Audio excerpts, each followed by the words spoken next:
Welcome to episode 61 of the Necronama.com.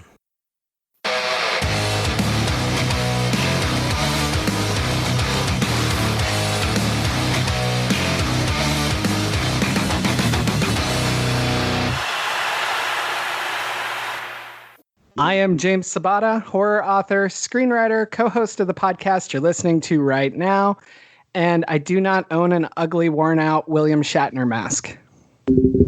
And I am Don Guillory, author, historian, educator, co-host of this podcast.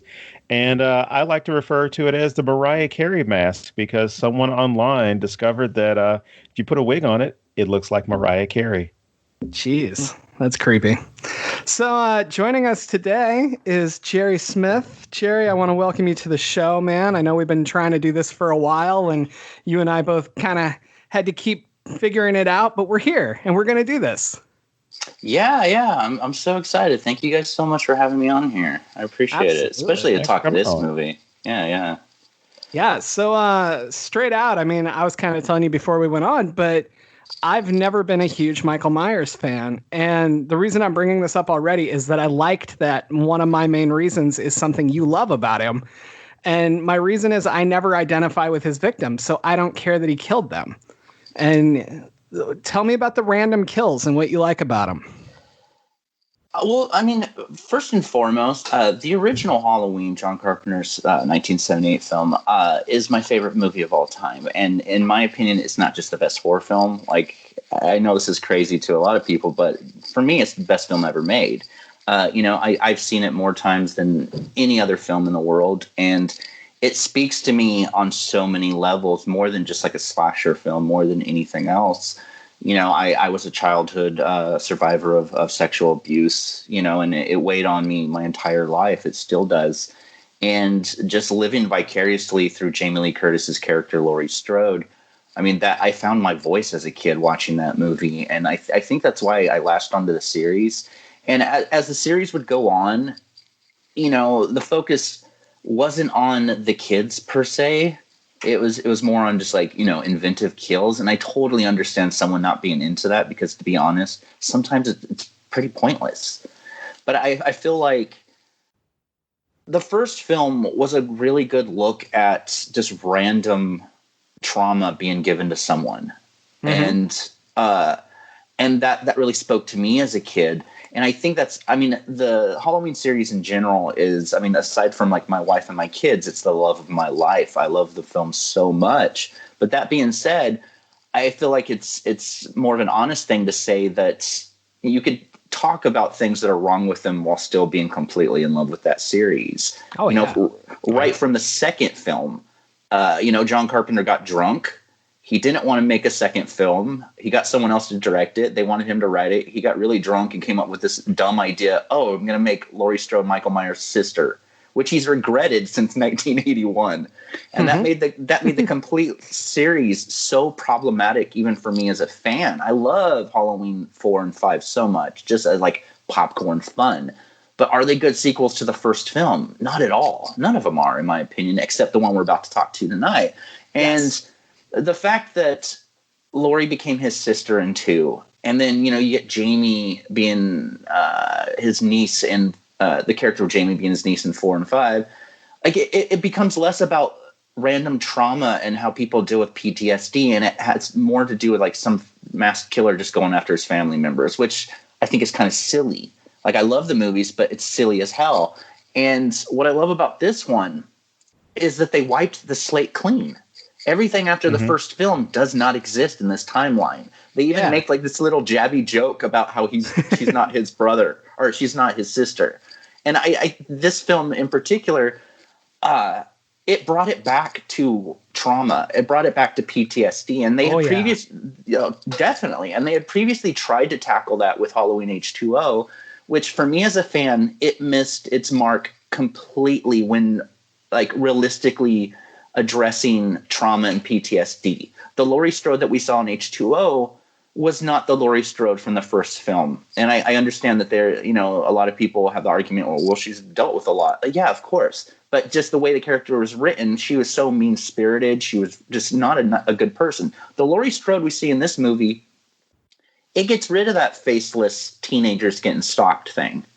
It goes back to the idea that of how trauma and PTSD truly affects a survivor. You know, like right when this movie starts, like Laurie she's lived 4 decades of trauma and PTSD. Her family doesn't like her.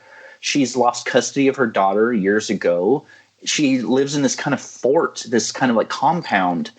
And the thing I like so much about this movie is the Laurie Strode we saw in H2O, for the most part, runs away from her trauma. Where this one, Michael Myers doesn't give a fuck about Laurie Strode in this movie. Nope. Like it's built as this whole, and it was marketed as like this. Oh yeah, this reunion, the showdown. No, Michael does not care about Laurie whatsoever. She goes after him in this movie, and it's one of the many reasons I just love the hell out of it. It's the first film in the series that me personally I call a very true sequel to the first film. No, I agree with that completely. I guess you actually hit on something else I wanted to add, and I'm glad. And that's that while I don't particularly like Michael, I love Laurie. And I do love, even in the other films, like how they have kind of sort of tried to do this before. Like you were saying with H2O, you know, they've tapped it a little bit, but they've never gotten it right. And this one blew me away. This was the first time I'd seen it because I didn't rush out to see it because it was Michael Myers, you know.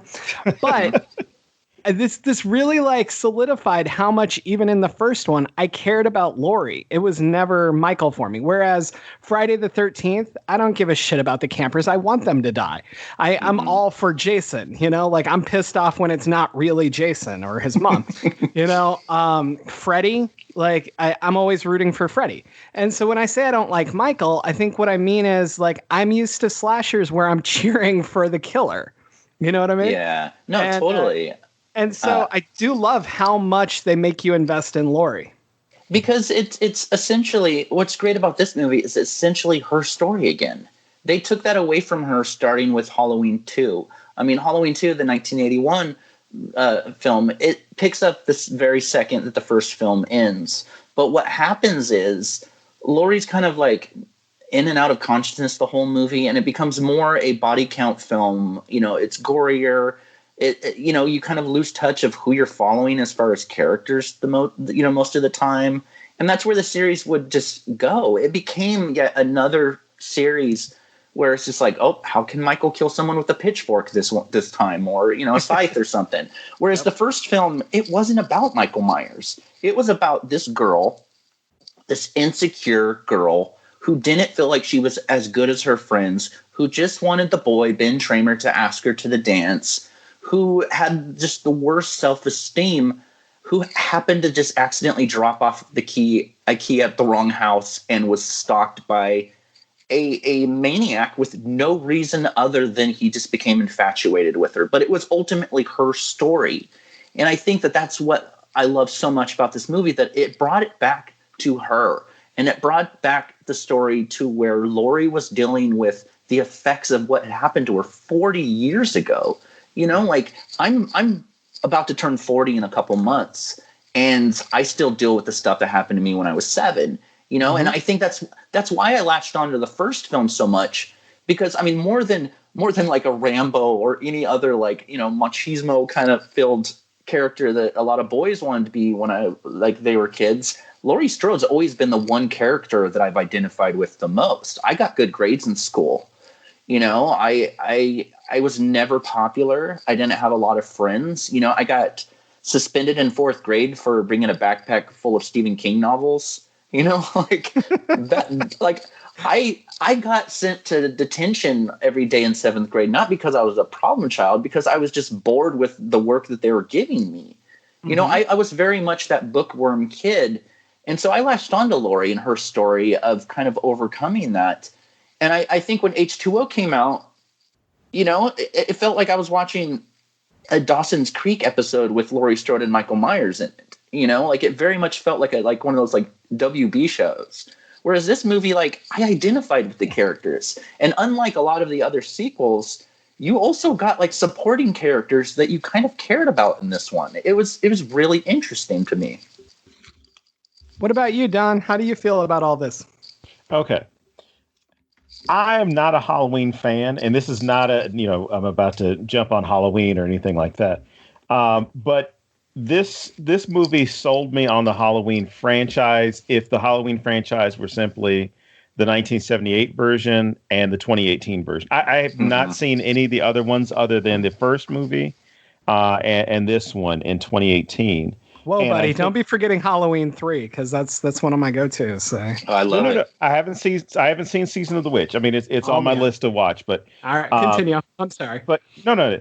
But it's I think they fit, like the two of you just established. They fit perfectly together because they give you that long arc of someone having to deal with all this trauma, the PTSD that goes along with it, revisiting those moments, always living in fear of, you're the one who survived. So not just dealing with the guilt of that, but then also dealing with it's probably not over, and always looking over your shoulder. And people go through traumatic events. There's a lot of things that trigger it. And I think the thing that really stood out to me was the relationship that she had with her daughter and her son-in-law, where it was kind of just act normal, and a lot of dismissiveness with respect to what she had gone through. And what I felt was that's the same way that people are taught to deal with traumatic events or abuse. It's, hey, that was so long ago. You should be over it by now. And not understanding that's not how the mind works. That's not how people process trauma. That's, you have generations that people go through where they're still, it should be generations. They have decades that people are going through where they're still dealing with trauma. And it behooves all of us, whether we've gone through it or we know someone who's going through it, to understand that it's not simply one event. It's this revisiting of what took place. So I thought it was great to tackle that, not just from a horror perspective, but also from the psychological effects. Or at least showing them represented on film, as opposed to, hey, let's just make a slasher. It's like, let's have it a lot deeper than the slashers that we've grown accustomed to. No, totally. And there's quite a few scenes in this film that really speak on that. My favorite, it's like a 2-scene combination, and it's two of my favorite scenes in the entire franchise almost. The scene where Laurie is in her truck watching Michael get onto the transport bus. Yes. It's one of the most heartbreaking scenes in the entire franchise. She wants so bad to not have his shadow over her shoulder. And she considers like killing him right then. She's downing those little mini bottles, and we see that shot that's kind of in her mind of Michael's shadow just walking towards her, and she's screaming. And what does she do? She's such a mess from that. She shows up at Allison, her granddaughter's graduation dinner, almost like begging just to be heard. She just wants acknowledgement of her trauma. And like her daughter and her son-in-law, they're just, exactly like you say, they just want her to be normal. She's crumbling at that moment because, and I understand from like, in some way, I mean, her daughter was raised on this kind of like paranoia, that her daughter had never lived through what happened to Laurie. So, I mean, I understand that's kind of resentment from her daughter Karen's perspective. But at the same time, anybody that shows up and they're that damaged and they're like on the brink of tears, like you got to listen to those people, and right. Her granddaughter Allison is the only person in the film that takes the time to really try to at least attempt to understand where she's coming from. Yeah, one of the big things that sticks out to me is with trauma, a lot of times comes a, what's the term for it? Like a heightened startle reflex. There we go. Mm-hmm. And, it can be so simple as like somebody bumps into you and you jump, or like how theater jumps work or jump scares rather. And just that response, but in everyday life, and anything can do it. Like I have it. If somebody knocks on my door, I freak the fuck out every fucking time. And I order shit from Amazon all the time. So this is not working out for me. but it's because I've had the cops at my door during my younger days, you know, and that sticks with me, and I still have this. So this heightened reflex also affects my child, I believe. And because she sees how I react to somebody jumping when I jump while somebody's at the door, you know, and I worry about what it will do to her and whether it'll give her that. And the thing with it is my heightened startle reflex. There's no real clear imminent danger, right? Mm-hmm. And it's probably not real. It's this thing that bothers me. But with Jamie Lee Curtis's character, hers is real. Like, Michael's still there. And in this one, he becomes very real. He's coming right at her, you know? Yeah. And Karen's never had this. Karen's only grown up with the paranoia. And for Karen, there's never a payoff. It's always, okay, we did this. Nothing happened. You're crazy, Mom. You know? And I love how they explored both of those two roads. And then obviously when we get to the end, Karen has the real payoff. But, you know, like, it makes so much sense that she would be so worn out on this because no matter what they do, it's never become real. That, and I want another, yeah, you're totally right. Another thing about the film that really stood out is it kind of shows that trauma, if not dealt with properly, could almost be hereditary at times. You know, because Laurie didn't properly maybe get the help she needed per se to, like, you know, deal with it. You know, she kind of passed on that estrangement to Karen, who, I mean, the first scene we see with Karen and Allison, I mean, there's some estrangement between them, like those two as well, you know, and it really speaks on the fact that we need to get the proper help after dealing with such, like, heavy things. And there's another thing that I think is really interesting, that, like, the first, I've seen this movie so many times, but the first, half dozen times I've seen the movie, I didn't quite, like, pay attention to. There's a scene early on in the film where Allison meets up with her two friends, Dave and I can't remember the girl's name. And it kind of shows how a lot of time, like, in this day and age, everyone kind of thinks that their own experiences are more or less important than others, where Dave kind of downplays what happens to Allison's grandma or what happened to her. You know, he's like, oh, it's no big deal. You know, only a few people died and, you know, oh, she lived. Yeah, it's okay. Yeah. It's whatever. It's like, this woman spent 40 years of her life preparing for a showdown that may or may not have, you know, will ever happen.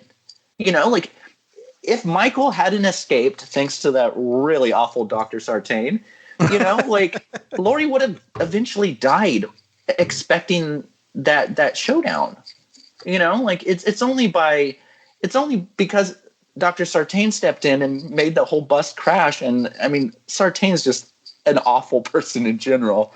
It's only because of that and his obsession of reuniting the two that Laurie ever got, you know, somewhat of a closure.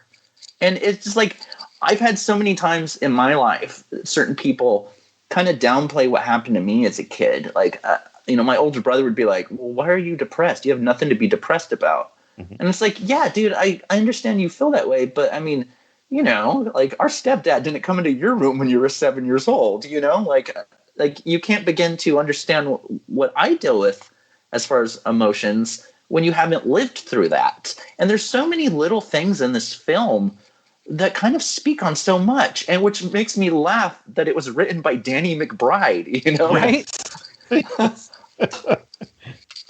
When I saw that going in, I was like, what? And then I watched the film, and then I was really confused. But, you know, it made me kind of want to see him write some more shit, because clearly he understands. So, and even from like a filmmaking perspective, what also makes Halloween, David Gordon Green's film, so effective, in my opinion, it's the first film in decades that John Carpenter was actually involved in. You know, like, he came back to help produce it. He scored it himself again. Like, there's so many similarities between the original and this film, even like little homages to like previous scenes. You know, that like it feels like a true companion while also showing these sides that we didn't even get in the original. I mean, there's so many good like statements or ideas in this film that kind of make it like, I don't know. I in my review when it first came out, I got a lot of shit for it because I called this a very important slasher film. And I do think it is. Because what attracted me to the horror genre was 100% needing an escape from the real stuff going on behind closed doors. You know, I lived next to a theater as a kid in Arizona. And, you know, my stepdad, you know, he abused me and he also broke my mom's back. So she was in the hospital for the whole summer that I stayed with her. So what she would do is give me enough money to basically stay in the theater next to us from when I woke up and got dressed to the nighttime. I spent almost every day in the theater nonstop. And one of the first films and this is pre-Columbine, you know, so they didn't care about carding kids. And as long as you had a note from your mom, you could watch whatever, which was definitely not a good idea in my case. Because there's no reason why I should have watched like Revenge of the Nerds 2 by myself as a kid, or like, you know, Action Jackson or something. But like, I remember I walked to the theater. It was right next door to us. And there was this poster. And I thought it was like the coolest looking poster ever. And it said Halloween 4. I was 7 years old. And I was just like, I have no idea what the first 3 are, but hey, it looks kind of cool. And I went and saw that. And like, I became hooked. And I just fell in love with the genre because I got to live vicariously through all these characters that were fighting tooth and nail just to survive. I mean, when I discovered the Texas Chainsaw Massacre, you know, I wasn't attracted to Leatherface and his family. I didn't think they were cool. But I loved the fact that Sally Hardesty gave everything just to endure, just to survive. I mean, she jumped out a fucking window, you know, and she's in the back of that truck at the end of that film, bloody as hell, screaming, crazy, out of her mind, but knowing that she got away. Like, as a young child, trying to find something to latch onto, some form of hope, because I knew when I would go home at night, things were going to get scary. Like, the horror genre was the genre that just helped me survive. And seeing films like this, if Halloween 2018 had come out in the 80s when I was a kid, it would have changed my life. Because very few films these days do that. Very few films these days, especially playing in the slasher genre, really show what it's like to deal with the heavy stuff that you've had to deal with. And this one does it in spades. Wow. I think you just made me like Michael Myers movies. Well, maybe the first in this one. Yeah, you know, and yeah. But no, wow, that's so deep. And I'm thinking about, you know, we talk a lot about how horror opens doors for people. And normally we talk about it in like the social commentary context, like how it puts seeds in your head and allows you to think about these things because, you know, slashers are pretty unrealistic for the most part. And so you think you're having fun and you're actually getting these little tidbits, right? But when you put it into this context, like there's so much that you can do with a slasher in that regard. And I know that Don is thinking about my novel Fat Camp right now because he does this. And this isn't just to self-promote. I mean, it's my show. I talk about my book now and then, but that was a lot of what I did. Like, there's so much about the main character dealing with grief and dealing with his father's death. And then, of course, you know, it's Fat Camp. So he's extremely overweight and all of his own self-consciousness and these different things. And while it's a horror comedy, like the point was always the underlying, like, how do you deal with this shit? Mm-hmm. And as I'm listening to you talk about Halloween and I'm looking at it through that lens, and I did it with this film because I read a lot about it before I went in to watch it, but it really changes my point of view on slashers in general and what you can accomplish with them. And we talk about elevated horror all the time, like horror hasn't constantly been trying to say something. And I don't think that other people out there are arguing that this film is elevated horror. And right this second, I would say, if you're going to use that term, you need to throw this fucking movie in there too. I wrote an article a few years ago when I wrote for Blumhouse.com about the term that was being thrown around called death wave. Yes. And I wrote that article, and the internet hated me for about 2 weeks. I had some of my favorite filmmakers tell me that I'm the reason they didn't want to make horror films anymore. So, I mean, elevated horror is such a sore spot for me. Yeah. But no, I agree 100%. And what's great about this movie is there are things that people just think are cool about it that they don't read into, but they should. There's one sequence in the movie that I think is a franchise all-timer for me. And it's this long one-shot sequence. It's the first time Michael Myers is in Haddonfield with his mask and everyone's trick-or-treating. And you get this one-shot sequence of Michael Myers walking down Haddonfield. He's walking. He looks to the right. He sees an older woman in the garage. She grabs something. She goes back inside. Michael goes into the garage, grabs a hammer. It follows him inside. He goes in there. He kills her. He grabs a knife. He goes outside. He looks around. He goes after one person. They get in the car and leave before he gets to them. He looks to the right.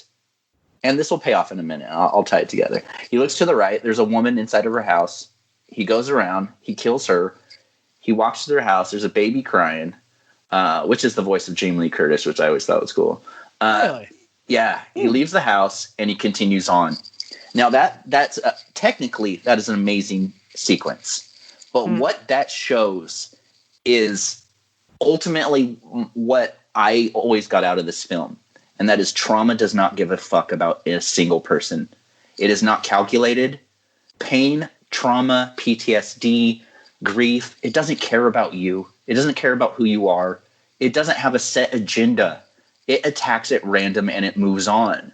Whereas in every other Halloween film from 2 on, Michael specifically went after specific people because, that's what he needed to do to get to the final place. Oh, I'm going to kill my niece. I'm going to do this or that. This movie, he just gets led to kill because he's evil. There is no reason whatsoever for a single thing he does. And like I said earlier, he doesn't care about Laurie. The only reason they even come in contact after 40 years is because Sartain drives him to her house, basically. Mm-hmm. And for Laurie, she has spent 40 years wanting that closure, dying for that closure. And the whole time, people, especially Karen, keep saying that she's lived in this kind of compound shut off, like she wants to keep people out. She doesn't want to keep people out. She built that to trap Michael when he does return. That whole thing was a booby trap for 40 years, Like, she's dying for that closure. Laurie's the one that wants that reunion. Michael doesn't. He's like a shark in Jaws, and which is funny because Busta Rhymes said the same thing in the worst sequel in the entire franchise. But that line's true. There's no I love Jaws with a passion, and I think it's an absolutely perfect movie. I wouldn't change a single thing about it. But I mean, it essentially is, like you think about Jaws: The Revenge. A shark follows, Mrs. Brody to the Bahamas. Like, yeah, that's silly. But a shark doesn't target someone. Michael Myers in the first film and this one, there's no reason behind what he's doing other than he's just evil. And I think that spoke to me on like my trauma. The longest time I would take it like it was a personal thing. It wasn't a personal thing. It just happened to me. And it's my job to try to come to terms with it and move on. And I think this movie does such a good job at showing the effects of what being put through hell can do to someone, can do to not only them, but their family. I mean, I feel so bad for like my wife and my kids most nights because, I mean, to be honest, and I'm not saying this like anyone else that struggles with mental health, but I mean, I could be a basket case sometimes because I've been in therapy my whole life. But it'd be a lie to say that I've properly dealt with everything I could. I mean, for the longest time, I used drugs and alcohol growing up to kind of shelter myself and try to push that stuff away instead of properly dealing with it.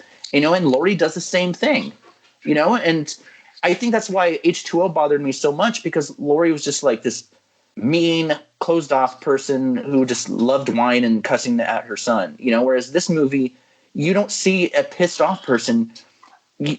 Like you see a broken person.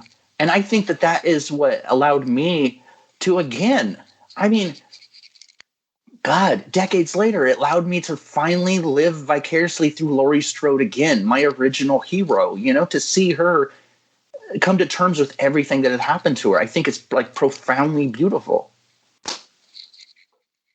Wow. Yeah.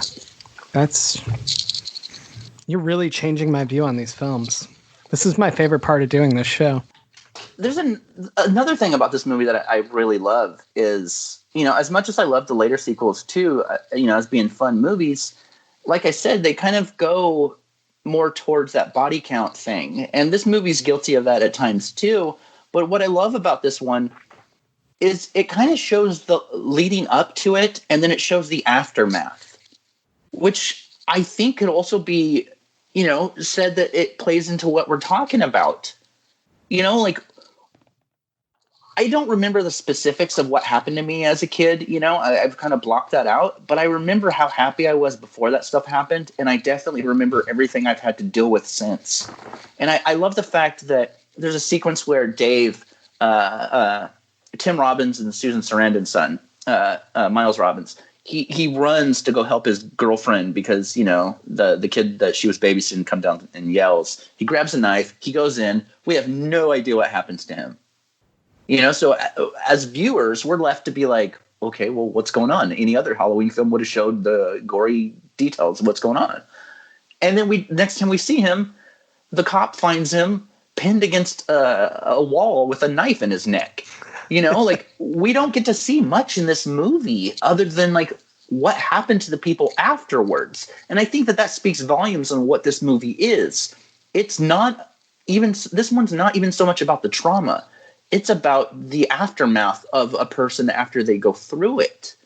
And I love the end where I laughed when I saw it in the theater because it's like, okay, Karen, do you fucking believe your mom now? But like, it's just funny. Like when Karen finally realizes that everything her mom has always said is true, there's this kind of look on her like, holy shit, I'm an idiot. And what happens? Who dies because she never believed her mom? Karen's husband. Mm-hmm. Karen gets things taken away from her. Basically, her ignorance got everything taken away from her. And I think that, maybe I'm reading too deep in the movie, but I don't think so. I think it's intentional. And I'm a huge fan of David Gordon Green's work, aside from like, I'm not big on like the comedies he did, but like his more serious films, I think they're rich in subtext. They are, Joe or, Prince Avalanche and, some of his other movies. But I think this one, that's what made me so excited about it is even from that opening scene. And yeah, I apologize for jumping around so much, but no in that opening scene, I remember sitting in the theater because I had so many conversations with my wife leading up to it. She knew how excited I was to see this movie because I knew before it came out that it was going to be something special to me.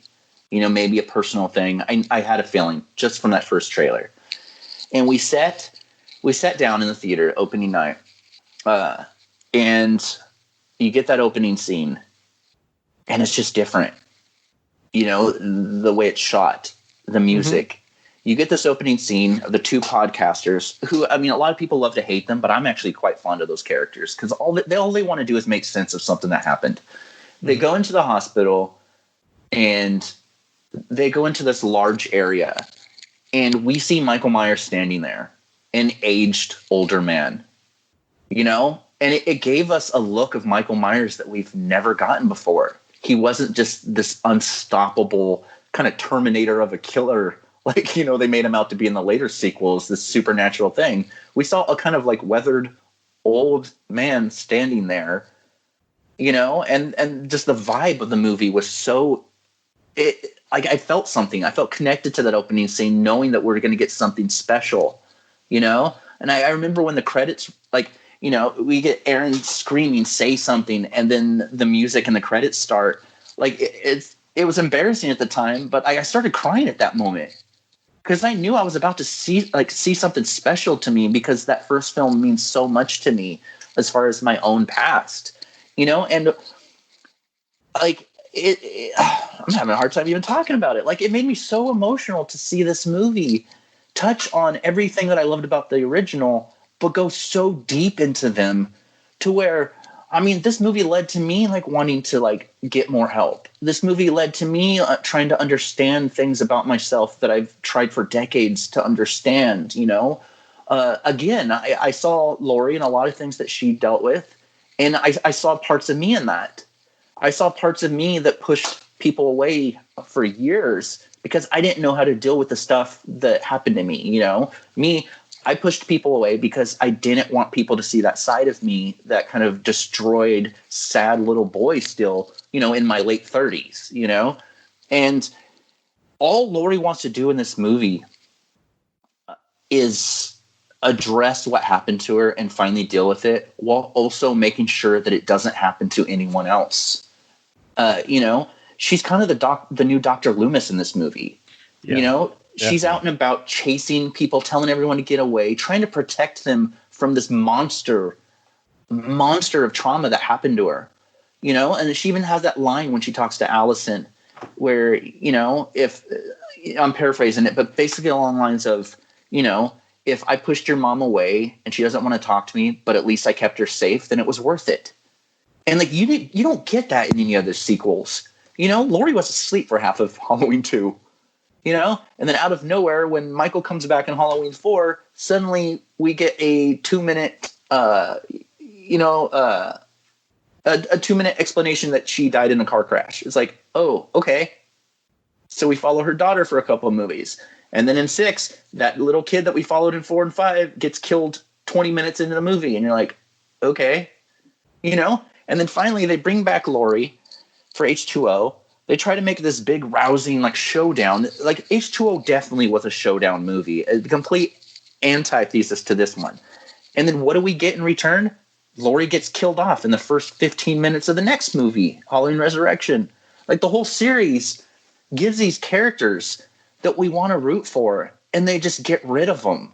And like, I feel like this is the movie that took the character that we all loved in the first film and showed us kind of the light at the end of the tunnel instead of that very cynical approach. Like Laurie's damaged, Laurie's destroyed in this movie, but she doesn't allow herself to be the victim anymore the second he shows up. Laurie takes charge. She saves everyone that she can. She goes at her trauma full on and just grabs it by the balls pretty much. I mean, that scene where Michael's trying to break in the house and he's trying to choke Laurie. And like, I remember being in the theater seeing that and going, oh no, please, you know, please. And then she shoots his fucking fingers off. Like, you know, like it's silly, but like I got such a huge sense of enjoyment seeing her just go after this guy, you know, go after this person that destroyed her entire life, you know? And like, as a survivor, like that was such a huge experience for me. I remember like after the movie was over, like my wife was just like, well, how do you feel about it?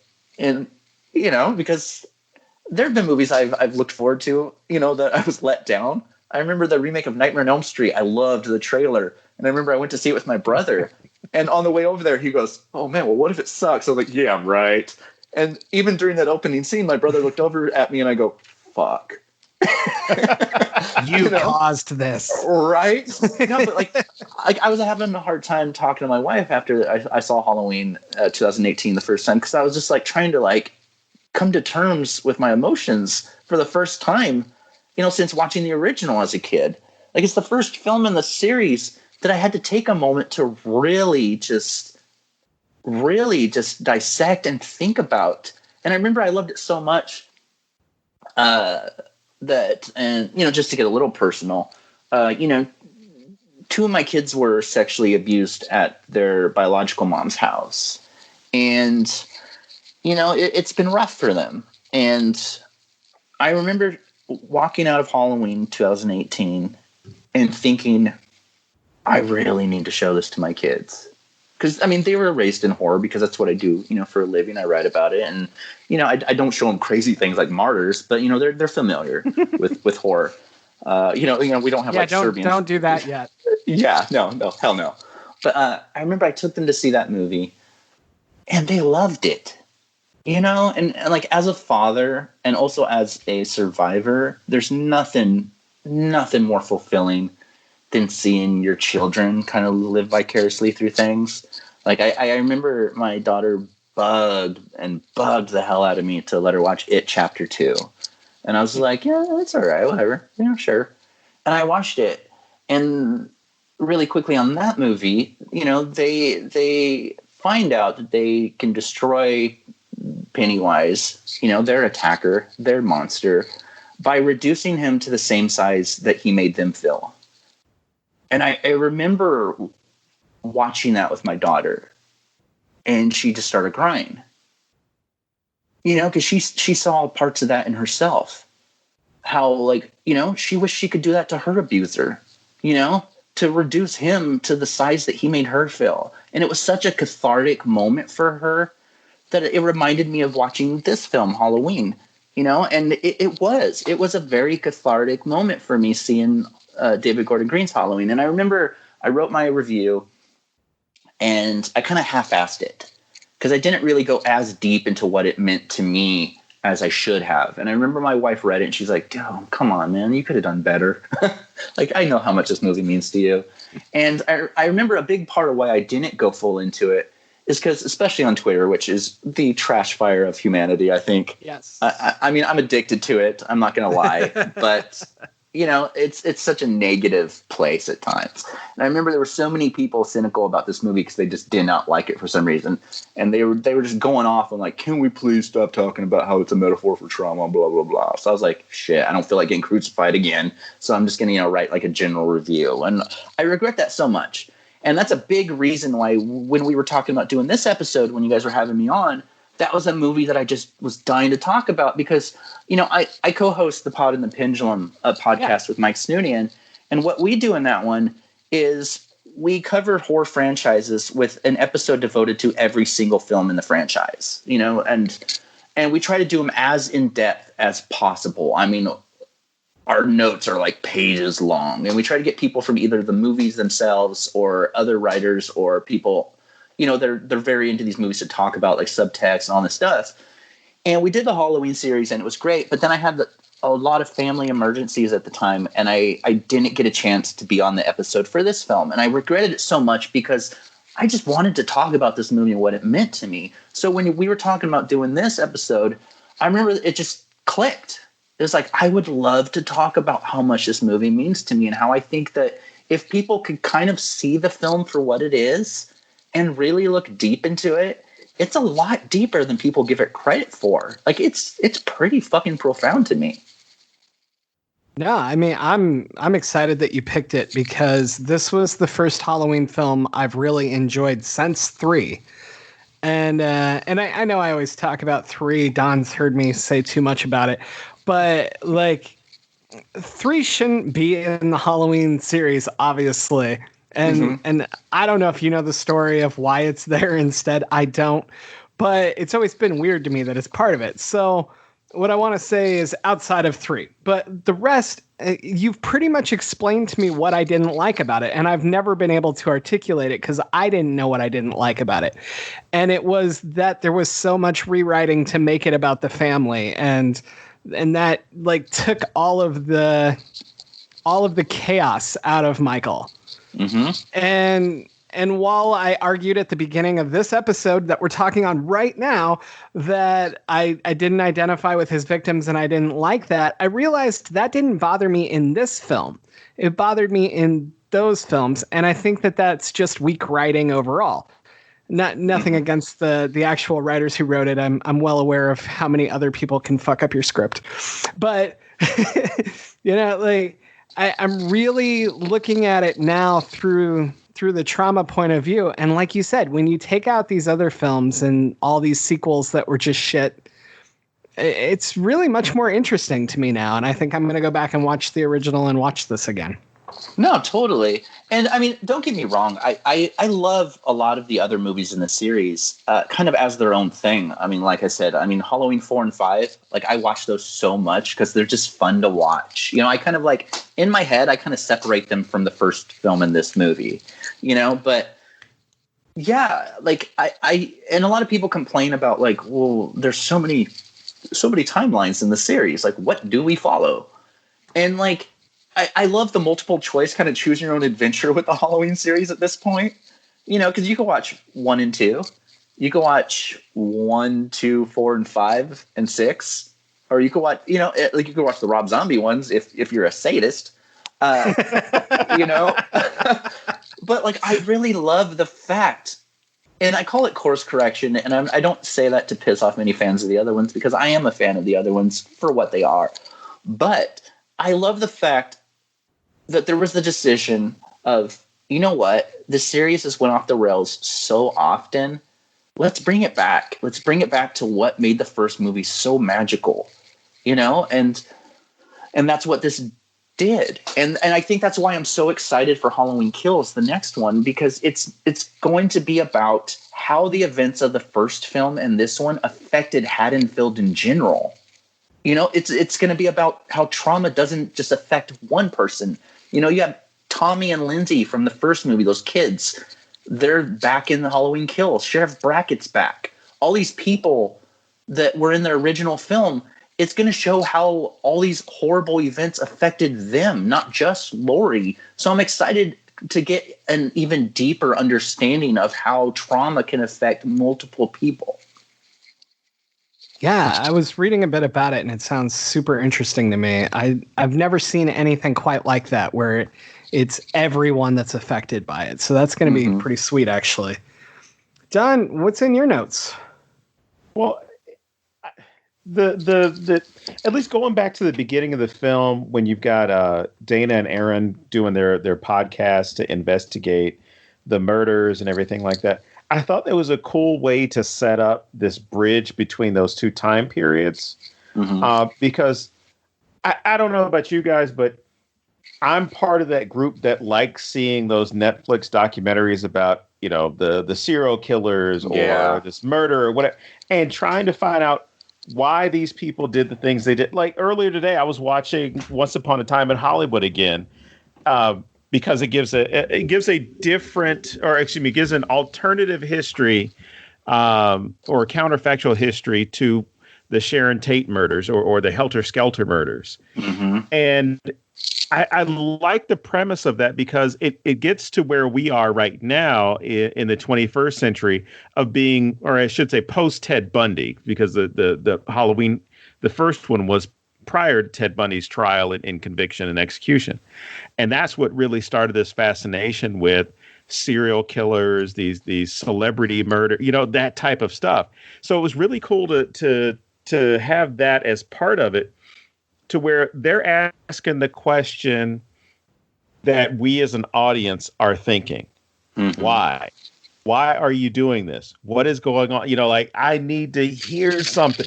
And the doctor even said, the doctor, and of course the journalists are saying, he's never spoken when he's been here. He never spoke at his trial.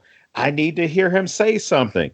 And then Dr. Sartain coming back and said, he's never said anything to me. This going back and forth of, from the medical expert or medical professional side of, I want to know why, and the investigative journalism side of, I want to know why, as well as the audience.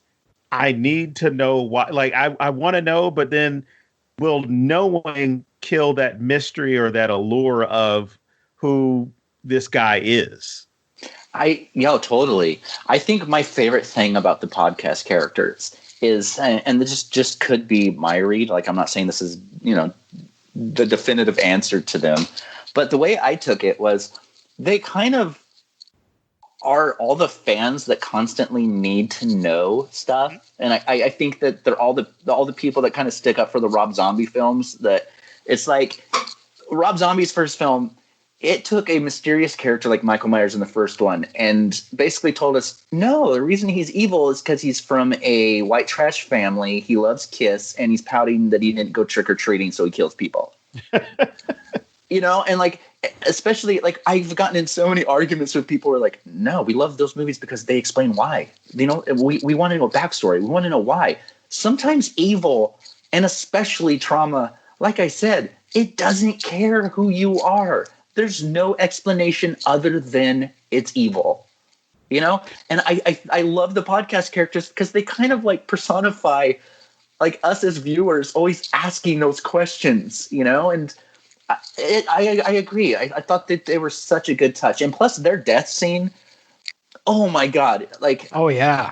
One of my 5 favorite deaths in the entire franchise. And I'm typically not I need kills. But you care about them. And especially there's a deleted scene on the Blu-ray where it kind of really shows that they were a couple, like they were an intimate, romantic couple. And their death scene, basically he shoves Aaron's head into, the door, cracks his head open, throws him, and he's dying. And as he's dying, he has no power left in him, and he's watching the person he loves get murdered right in front of him. Like, if that's not heartbreaking, I don't know what is. And I wish they wouldn't have cut that. That's great. Right? Like, that's beautiful. But I mean, the part that was cut out, it's basically they're in a motel room and she's in the shower, and he tries to scare her by wearing the mask. And, oh my God. Yeah, and she yells at him and they get in the shower and they're kind of like cutesy with each other. So I mean, that's what was cut out. But like that death scene, like, it's so sad because, like, you know what I mean? It adds an extra level to these characters. I think the chemistry between Allison and her two friends, Dave and I always forget the girl's name for some reason. Vicky, yeah. There's such good chemistry between them that you feel like they're real friends. Yeah. And even Cameron, the asshole boyfriend, who is the son of Lonnie, in the original film, the little bastard that made fun of Tommy, and the kid that was going to go to the Myers house that Loomis tried to scare, like, hey, Lonnie, get your ass away from there. Like, that bastard went on to have Cameron, and even Lonnie's back in Halloween Kills. But the fact is, like, even Cameron, as much as we all love to hate him, and tons of people do, who hasn't acted out really, like, poorly in a situation? Like, he gets in that fight with Allison and he throws her phone in like whatever it is. There's a long debate about what the hell did he throw her phone in. Right? That's what I was thinking. I was like, is that pudding? What the fuck is pudding? That? Is it queso? Like, what is it? No, but like, there's even a moment on his face like, fuck, what did I do? And I think that's what I love about this movie is, like, even the shitty characters, you kind of understand where they're coming from. And you never get that. What's funny is we're talking about what it is that he threw her phone in, and then I got a text from my wife that just said nacho cheese.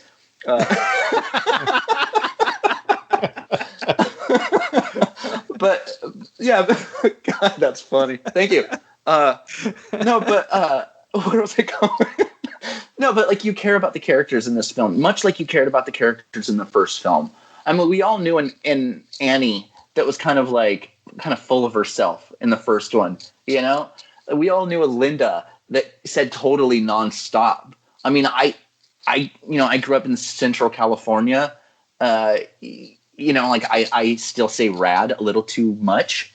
Like, I was Linda in a lot of ways that, like, people would say, can you please stop saying that shit? Like, the characters in the first film are so relatable, and the characters in this one, they're just as relatable, which you never get. Like, as much as I love the other films in the franchise, like, there are very few, like, characters that I just legitimately like. And, I'm just as much of a fan of the Friday the 13th films, but they're most definitely body count films. And there's only one film in that entire series that I think isn't, and that's the final chapter. Because that film feels like you could take Jason out of it and it's still like a really good coming of age story. Like, all those characters are so likable, but you never get that in slasher films. And I think this is finally a return to getting that in slasher films. Well, something that I do like, and this is to go back to an early discussion that we were having, and it has to deal with Laurie facing, or at least getting that moment or that return with Michael. And it's great because, one, you can look at it in a bunch of different ways. Oh, it's closure or it's revenge. You can see it in different ways. But she's getting that chance to actually face her attacker. Mm-hmm. And what I didn't like with Dr. Sartain, which, I didn't trust him from the first moment I saw him on screen. I don't know what it was, but I was like, there's some shit going on with this guy. Mm-hmm. But when he has this moment of like, oh, we're gonna have the reunion, we're gonna do this, and I'm sitting there like, I'm glad I had a bad feeling about him because now I feel validated. I understand Laurie wanting to have that moment, like one to say, to end Michael, but then also to let him know, or let his entity know, that you're not going to defeat me. But from Dr. Sartain's perspective, it's a really shitty therapeutic way to deal with somebody's trauma, or even to try to heal Michael, or whatever the hell he's trying to do, other than see him kill and understand why he kills. Because we see that take place on college campuses, within businesses, where someone is accused or someone has committed an act of violence or sexual assault, and they will, at least admin at those schools, will have the accuser sit down with the accused in a room together, and not even to take into consideration the amount of trauma and fear that the accuser, the victim of this, is going. And then it turns into, all right, well, we're going to mediate. Okay, you said this, said that. Okay, well, here's what we're going to do from here. As opposed to, maybe we shouldn't put these two people in the room together because this person has been assaulted, or we need to treat it as an assault until proven otherwise. And we don't need to have a possible attacker or abuser in that room with them, because all that's going to do is add to that person's trauma. Mm-hmm. And, it's like Dr. Sartain isn't seeing it from that perspective. He's seeing it from, I need to find out what makes Michael Myers tick. I need to find out now, and not thinking how badly Laurie has been impacted by what took place. No, totally. And I think that a lot of characters do that in this film. I mean, there's that scene with Aaron and Dana, the podcasters, when they're talking to Laurie, and they're kind of like trying to sound like they're genuinely interested in what she went through. But then they were like, yeah, your daughter taken away. Oh, when did you get custody back? And she's basically like, I didn't, that, right. Like, they're kind of forcing her to relive a lot of stuff that she doesn't want to. And Sartain's definitely the embodiment of that kind of mentality. And what I love about that is, what does it get him? Yeah. Like, he's looking up at Michael, basically. It probably clicks last minute. His final thoughts were like, man, I shouldn't have done that. And then bam, he doesn't have a head face anymore. Like, it's such a payoff. And I'm usually not that kind of person, like, oh, you're a bastard, man, I want to see you just get, like, brutally slaughtered.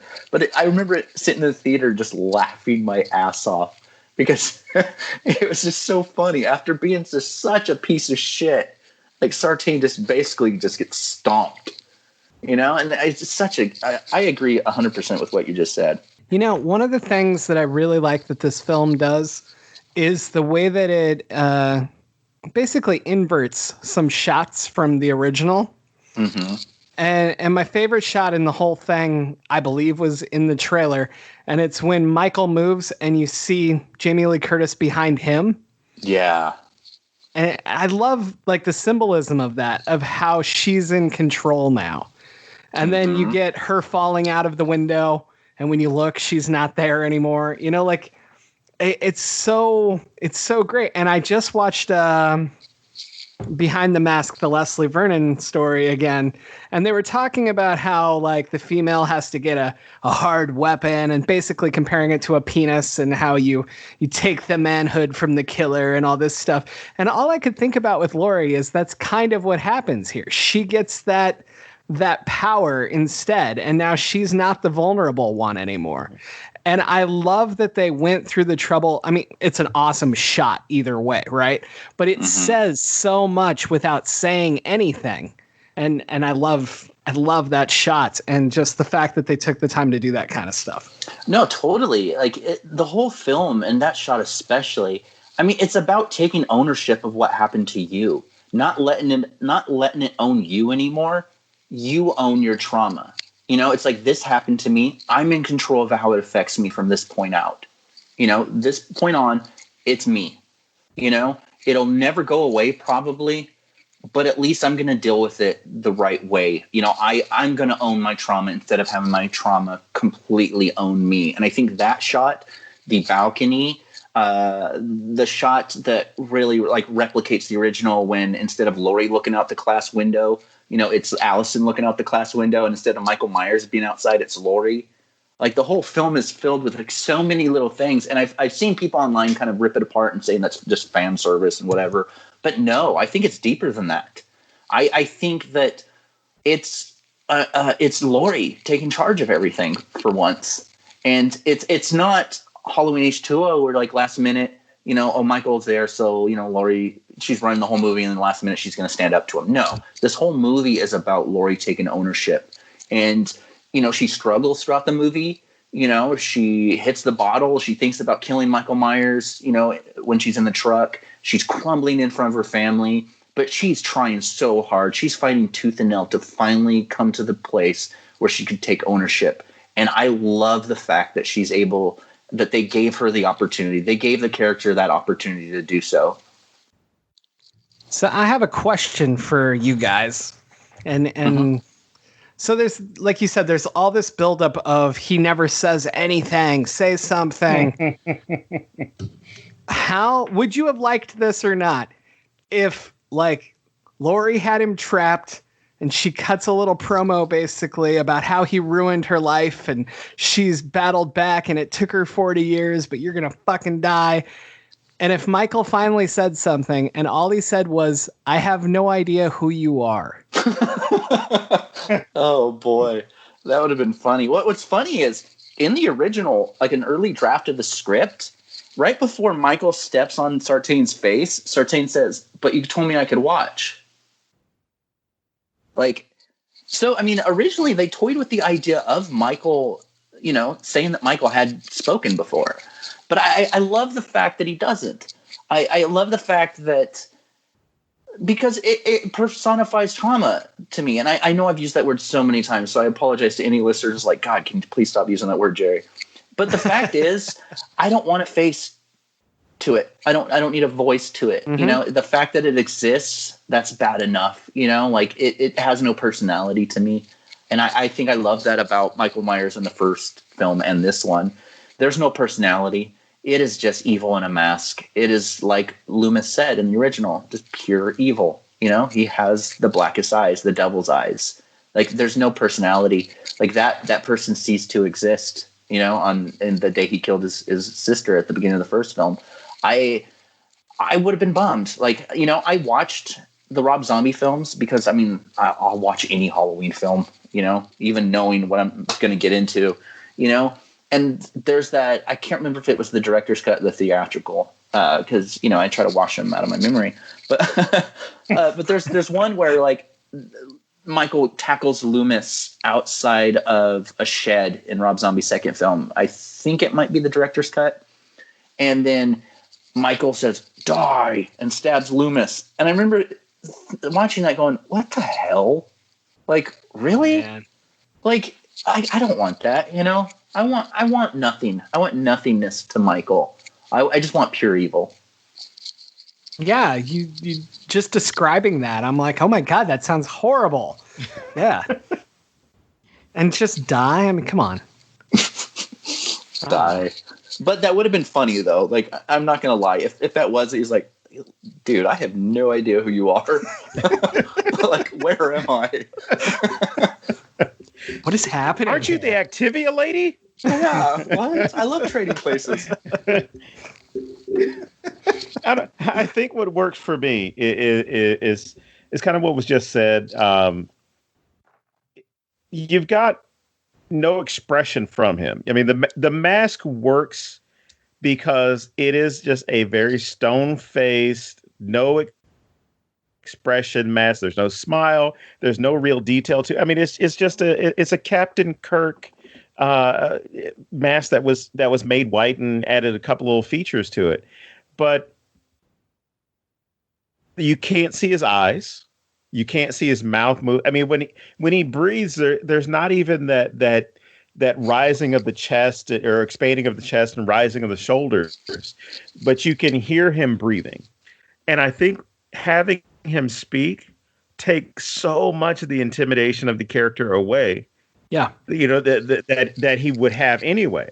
So I think all you do, you reduce him. I mean, with Jason Voorhees, we get that he can't speak. I mean, it's understood that he can't speak.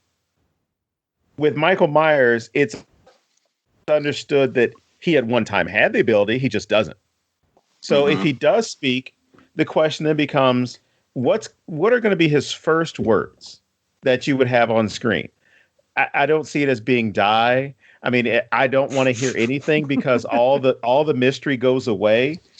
You know, if someone were to recut this or put a clip on YouTube, I think what would be appropriate, you know, when Sartain is, you know, say something, say anything, say something, you know, he just turns to him, looks down at him, and you know, says, "Do I make you horny, baby?" You know, something there that just works. I was wondering where you were going to fit this in at. Right. I knew it had to be here in this episode somewhere. That and it would have taken away. It would have given. I think Michael speaking would have given him some form of motivation that I feel like he doesn't have. You know, what's funny is, you know, my wife with her nacho cheese thing. I also got a text a second ago. No, she's in another room. Like, it's funny. She goes, Jerry, why has no one brought up the fact that one kid just got killed who just wants to fucking dance? And, and that kid, the only reason he dies, it's horrible, but the only reason he dies is the reason that Michael is the way he is in this movie or any other movie. That kid dies for no reason other than he's a threat. He's in the way. You know, there's no motivation.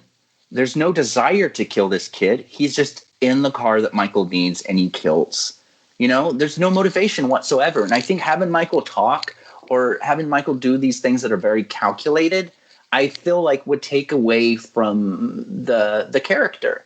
You know, that's why Michael didn't kill the baby in this one. There was no reason. You know, he just, that baby was nothing. That, you know, it was. And also the fact that he didn't kill the baby is kind of a mystery because he's not calculated at all. So it's at random, like that whole sequence I was talking about, that one shot where he just kills people at random.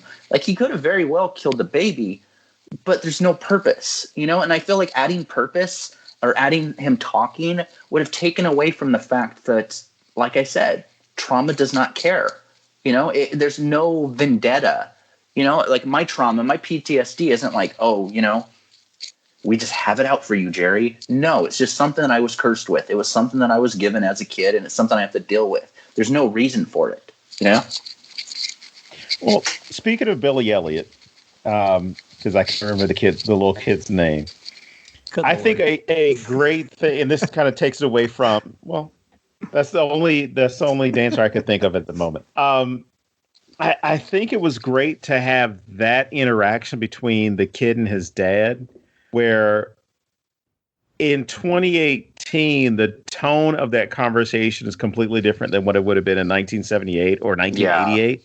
Yeah. Mm-hmm. Because it's kind of like, Dad, you know, I just want to, I have dance. I got this, you know, and it's not the stupid thing that would be told to us when we were growing up in the 80s and 90s. Like, take home ec, there are girls there. You know, that's the place where you're going to go meet some girl. This kid is like, no, I just like to dance.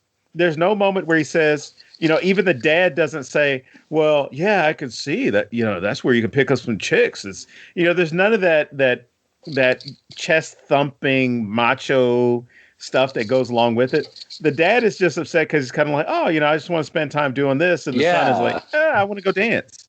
But there's no moment where he's like, oh, go ahead. No, I was going to say what's funny is even that kid's name, you could tell that dad doesn't care about that kid being macho. That kid's name is Lumpy. What? That kid's name is Lumpy. Like, no, for real. I'm not even making that up. That's like, awesome. That dad is so cool. You know, because I've had those same conversations with my dad. Like, I never wanted to dance, but my dad would be like, hey, do you want to go play baseball? Do you want to go play football? And I'd be like, no, I just want to write stories and read comic books.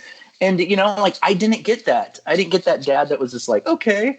You know, my dad would call me, like, homophobic slurs, you know, because he thought those were insults. And it's like, what? Like, you know what I mean? Like, seeing that shot or that scene with the dad and Lumpy, like, I love that. I love that back and forth. And you're totally right. Like, it's cool that we got that because 10 years ago, 20 years ago, 30 years ago, that scene would have played out so differently. Oh, definitely. and we would even be talking about it in a different way as far as when we talk about the symbolism behind some of the kills and things like that. If this was the 1970s or even 1980s, and that was what the kid was saying he wanted to do with his life, people would argue or would be able to argue, oh, well, Michael killing him is symbolic of, homophobia or, it could have been seen so many different ways. Whereas when you see it now, he was in the way. He was calling the police. He was an obstacle that was going to come between Michael and freedom. Mm-hmm. Or at least, offered him a I shouldn't say a distraction, but he was a detour. Yeah, totally. Now, Dr. Sartain mentions this, at least when he's talking about it, and I think even the Officer Hawkins doesn't really get into it, but Sartain mentions this when he's talking about Michael Myers and talking about Laurie and saying, oh, well, his drive, or speaking of Michael, his drive is to kill, and Laurie's drive is to survive. So, what's keeping him alive and her alive is basically the same thing. It's predator and prey. Like, he's going out there doing these things. Her mode to keep her surviving is that. What do you guys think about that discussion that, or at least that analysis that he offers? And, at least within any of these stories, I mean, is there something that we could say within our own lives would be that thing that, aside from predator and prey, where it's kind of like, no, I'm going to keep going. This will keep me going.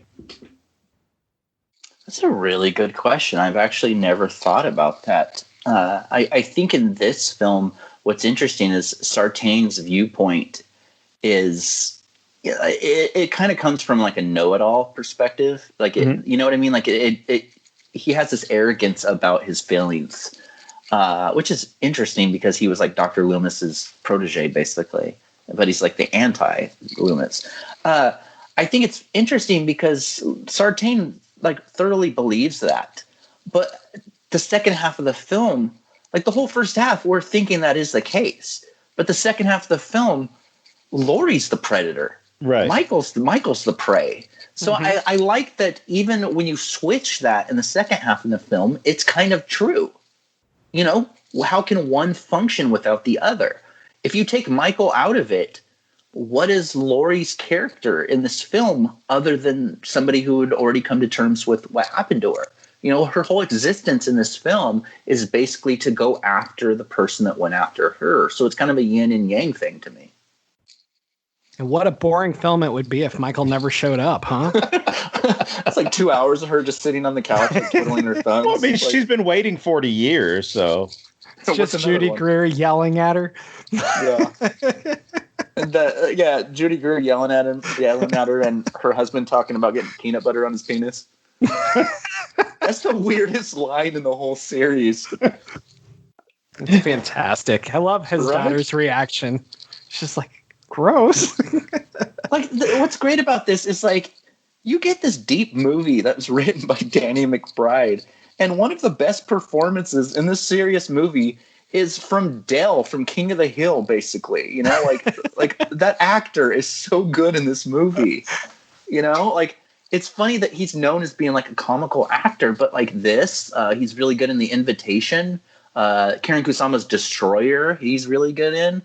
Like, I love it when comedic actors or filmmakers really show that they have other passions in other genres, and when this movie was announced that Danny McBride was going to write it, I mean, people were like setting their computers on fire, basically. It's like, did they not remember Robin Williams?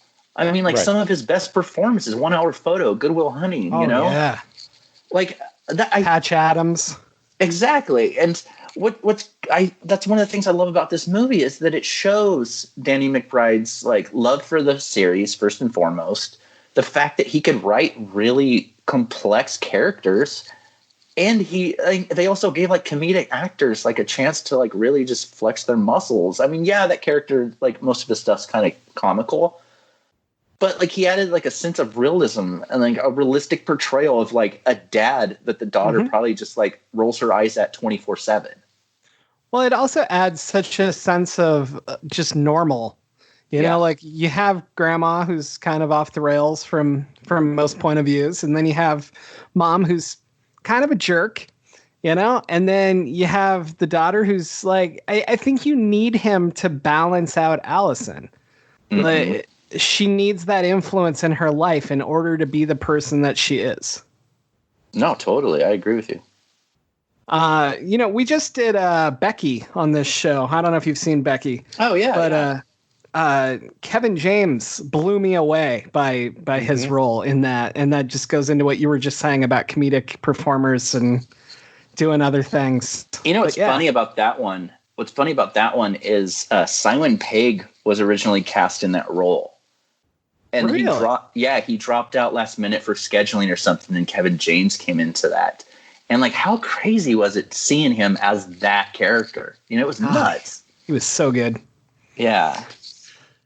But yeah, no, I really feel like, and we talk about this a lot, but comedy and horror have so much in common. And, you know, the entire way you write them, everything is about this this build of tension and then this twist of expectations. You know, one makes you scream and one makes you laugh. But they're very, very much in the same vein to me.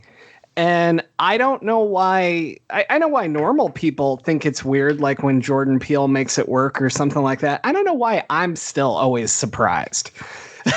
You know, well, I think if anyone has seen, like, really paid attention to like Key and Peele, like there's so many love letters to the horror genre in that show, and like especially in like Keanu, that film that they did. Like, you watch that movie and you're like, they're like, these dudes are like cinephiles to the max. Like, there's so many references to so many movies. And like, I mean, I cannot get enough of Key and Peele. I love that show, and I watch it still religiously, even though it's not been on for years. But like, I think that's one of the great things about Jordan Peele, especially with the two films he's made so far, is there's so much reverence towards the genre. Like, you know, a lot of other comedians or just filmmakers in general, like, they'll dip their toes in horror because, like, hey, it's an easy way to make a buck, and, you know, people seem to dig it, you know, like, unless it's a really bad movie, it's going to make some money. But you know when something's genuine, you know when something's authentic, and I think that's what made Get Out and Us so great to watch. They were authentic films made by people who love the genre and also had something very profound and socially important to say. And they stand out because of that. Definitely. Don, do you have anything to add to that? No, I am a fan of when someone is able to exceed the expectations that other people have for them, that apparently they think that a lot of comedic actors or comedic writers are one-dimensional, and not realizing that there's a formula that goes into comedy, which is pain plus time equals comedy. And you can say the same thing with respect to horror. I mean, there's a lot of humor that's thrown into horror. You have a lot of I guess gallows humor, dark jokes, or references that are included, because not everything can be just doom and gloom or gory. You can't have that because the movie's not going to work. Some of the best parts of this film for me were not just the peanut butter reference, but the little kid, the little kid Julian. Oh yeah, it's just when he's telling his babysitter. Oh God, I forgot. Well, anyway, he's telling the babysitter, "Oh, I'm going to tell my mom you got a guy coming over." And she's like, "Well, I'm going to tell your mom about your internet browser history." And he's like, No, it's okay. It's okay. And just like, because the kid's, 8, 9, whatever, he's supposed to be there. And you immediately think, like, there's no way this kid. And then you start thinking, holy shit, I remember the stuff that I was trying to find on those squiggly channels when I was 9 and 10 years old. Or, or sneaking and finding dad's stash.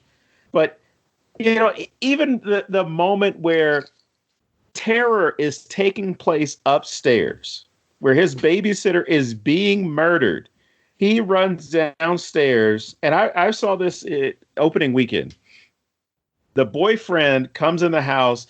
Julian in mid-flight out of the house, if you go upstairs, you're gonna die. And everyone cracked up laughing at this little boy's delivery of this line because he's kind of like, fuck you guys. There's a killer upstairs. I'm not staying in this house. Yeah. And then he continues running. And the guy goes upstairs like, well, what is he talking about? And I looked at my wife and I'm like, this stupid motherfucker is going to go upstairs and get killed. If a child tells you while he's screaming and crying, don't go upstairs, you're going to die. He's already given up on the person that's upstairs. It's not like, oh gosh, you need to go upstairs and help her. There's a guy upstairs. It's like, no, you're going to die if you go up there. My favorite part of that, like there's two parts between that whole back and forth with Julian and Vicky. Because that kid just steals the movie in so many ways. Like the part where he's like, what, you don't think I know you're talking about smoking weed? The Alakazam? It's just like, like that. And when Vicky's yelling or something's wrong, like he's like, send Dave. Yes. Like that kid's so observant and like unfiltered. Like he's basically saying, don't go up there and get killed. Send your boyfriend. Like that kid, I love him. I really hope he's back for the sequel. Yeah, me too. He was fantastic. Well, that would be a really good way to look at it, is because you're going to have people who've had that time from the original, right? Mm-hmm. But you're also going to have people in this short period from the 2018 version and getting to see trauma from a child's perspective, because a lot of times we don't get exposed to that. We don't get exposed to that in films when there are children going through traumatic situations and not understanding how to deal with those feelings. I mean, you talked about yours. I've got stuff from when I was a kid. Some violent stuff that I saw, and then some abusive stuff that took place where even I didn't know how the hell to deal with that as a kid. And I'll tell you right now, as a 42-year-old man, there are some times where I look at it, I still don't know, how to deal with some of those things or how to still process some of those things. And because, sometimes some of the references that I'll make or talk about, it's so nonchalant. Like, James is going to learn something new about me today. Like when I was around 3-4 years old, I saw a murder. Like it was one of those things that I was teaching a class and I made a remark. I was like, yeah, you kind of look at it differently after you see your first murder. And one of my students was like, first? I was like, oh, yeah, don't worry about it. It's, it's a long time ago. It's no big deal. There's a machete and, there's a bunch of stuff that was going on. It was apartment complex. And they all just looked at me and I just realized, like, holy shit, I really haven't even processed, because it's one of those things that you just kind of blow off and you don't really... You don't give yourself that chance to process it to where you can actually fully understand what was taking place. So it'd be really cool to see. I mean, it would be really cool to see it from Julian's perspective of having to deal with the loss of his babysitter and the near-death experience, to see exactly how that's going to be portrayed in the film, if they portray it.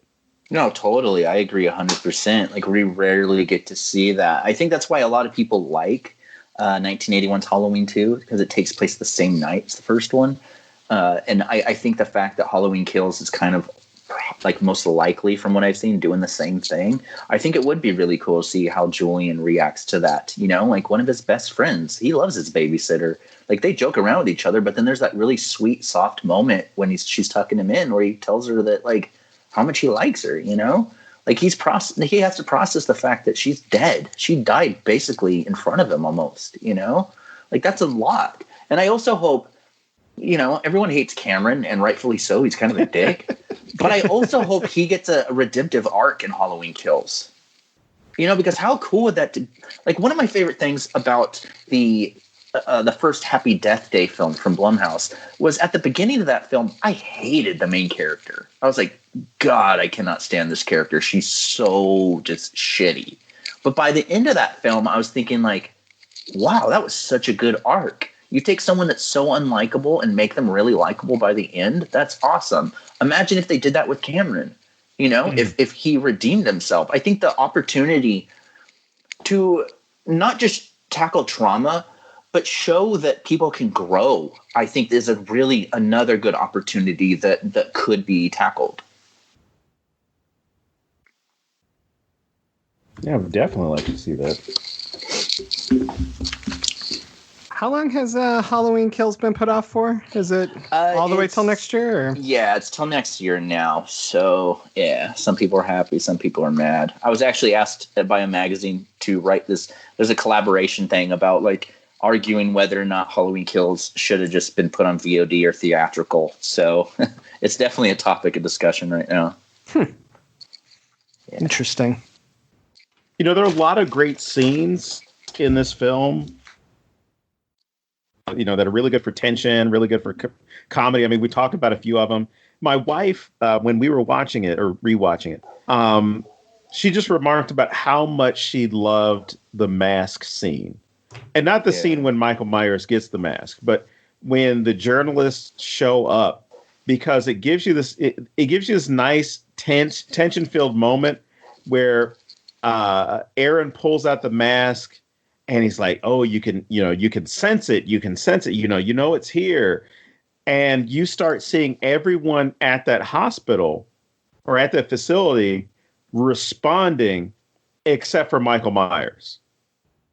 And he has like a little twitch or like a little, nod that he acknowledges that they're there.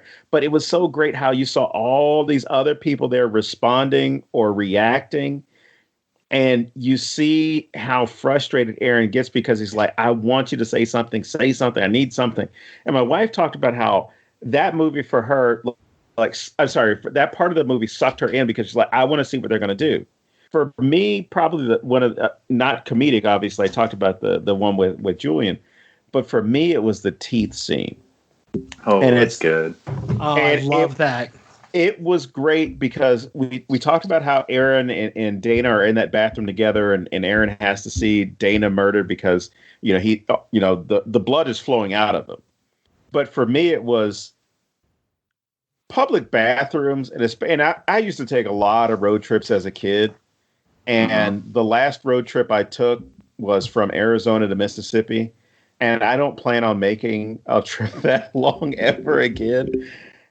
And the one thing I told my wife when we traveled, I was like, I'm only stopping at truck stops when we gas up. So like Flying J, Pilot, those places. Yeah. And she's like, "Why?" I said, "Because I know the bathrooms are going to be clean or at least well maintained."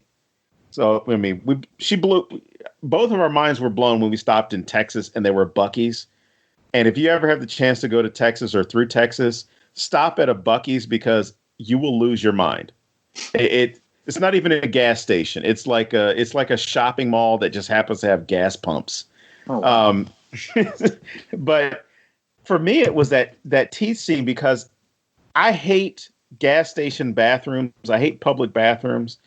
And just to see how frustrated Dana was and disgusted she was when she goes in, and those first two stalls are just bad. And the third one is okay. And having to be in there at your most vulnerable by going to the bathroom and somebody walks in and, it's a public bathroom. It could have been anybody. Starts walking in and then he reaches that hand over. I mean, after he tried to open the door. Reaches that hand over the partition and drops teeth. Mm-hmm. That's what got me. I was like, holy shit, this is going to be good. Because that was a good scene where this woman has to be terrified and thinking about where your mind has to be when you're already on the toilet. Somebody's trying to get in that stall. They're not responding to you telling them no. And then they drop teeth on the side of on your side of the door. Like, how freaked out you must have to be. I mean, that's just great writing. Like, anytime that you have your fear, but then the reality is so much fucking worse than your fear, right? Like, right. I would add in she's a woman as well. And this person outside is clearly not, so you have that question going on as well. And then instead, hey, here's some teeth. And the teeth are probably my favorite thing in this entire film. Like, that was so badass. That's just fucking amazing. Because why? Like, like, what were you doing when you broke this guy's teeth in the other room? You were like, oh, I should pick these up and take them along. Like, Yeah. He was but it masquerading looks as so Isaac amazing. Yankum. I think for me, the one scene that made me know that this was most definitely the movie for me, I talked about loving that opening scene so much, but the one that just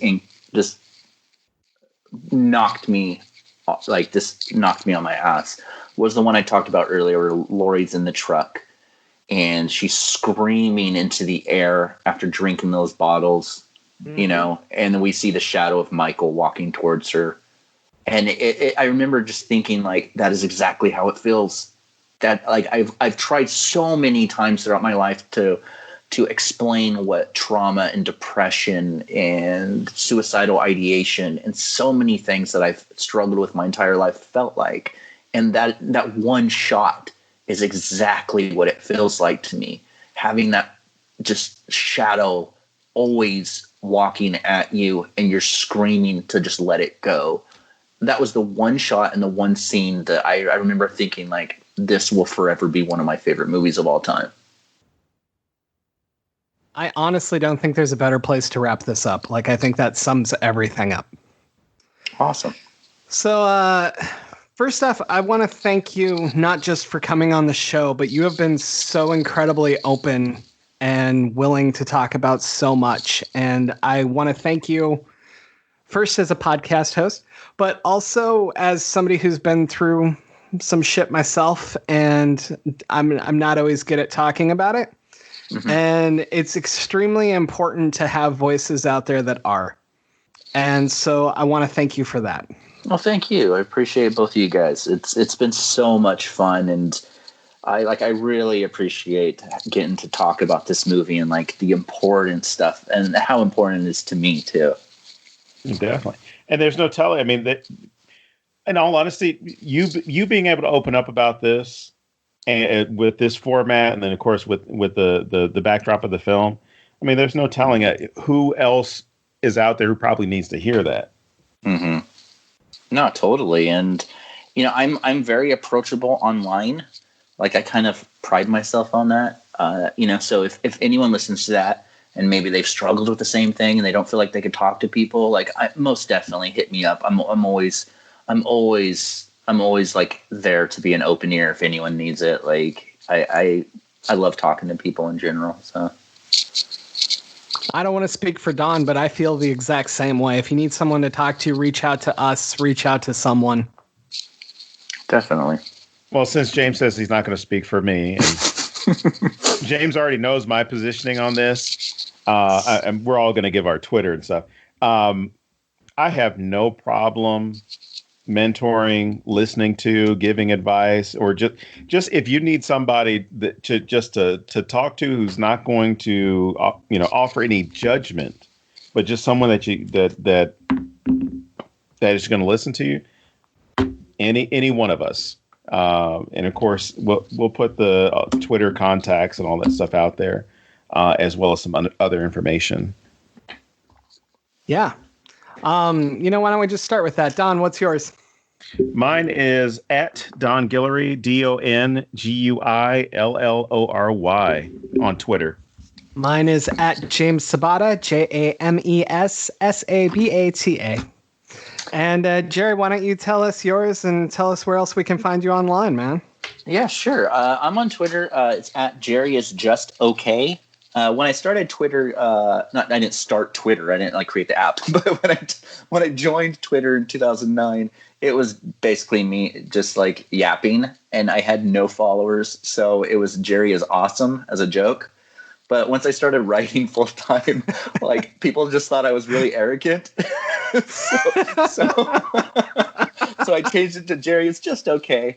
So yeah, I'm there. If you want to read any of my stuff, I write for Scream Magazine, Dread Central, Hawk Creek Horror, a bunch of different places. I co-host the PodAndPendulum podcast, so we're on Twitter as well. We're about to jump into the Nightmare on Elm Street series, so that's a lot of preparation episodes. So nice. Yeah, if you want to hit us up there, that's cool. And again, I definitely appreciate you guys having me on this. It was so much fun. No, thank you for coming on. All right. So I suppose that wraps it up for this week. So once again, I am James Sabata. And I am Don Guillory. And we will see you next week here at thenecronama.com. So with that said, I kind of totally forgot to do the thing at the beginning where I let you talk about yourself, and I didn't mean to. Do you want to record it and have me put it in, or do you just want to leave what you did at the end? No, I think the end's okay. All right, cool. Yeah, I wasn't sure. I'm good. We were like, I did my little thing, and then you started talking, and I was like, fuck, I didn't let him talk about himself. What am I doing? And I wrote down like my notes where I put my time and stuff. It just says the time, and it says, what the fuck is wrong with you? No, like, I don't know why I immediately thought, I'm like, did I miss James ask a question? I just accidentally hit the ground running. So like it was like 15 minutes ago and I'm like, wait, I don't think I said anything. No, it's totally cool. I think the end works. Cool. I was like, if we're gonna do it, we should do it while you're already here and not make you come back and record that part, So sweet. Yeah, I'm going to I think we're gonna drop this episode next Thursday. Okay, cool. Yeah, so, I'll spread it, however you need it. I'll tag you too many times. You'll be like, oh my God, fucking stop. So it's all good. All right. Well, thanks a lot, guys. I appreciate it. Absolutely. Thank you. And if you need your Nightmare notes to work even more, we've been looking for somebody to do Nightmare 3 sometime with us. Yeah, dude. So, no, if you guys ever like, I'd love to come back anytime you guys would need a guest. I'd love to. Let's say that. I'll call you like every 2 weeks. Right. I'll be like, congratulations, you co-host another podcast now. All right. Nah, I sincerely had a wonderful time, man. Thank you so much. Yeah. All right. Well, thank you guys. All right. We'll quit taking up your night, man. Have a good one. Have a good one.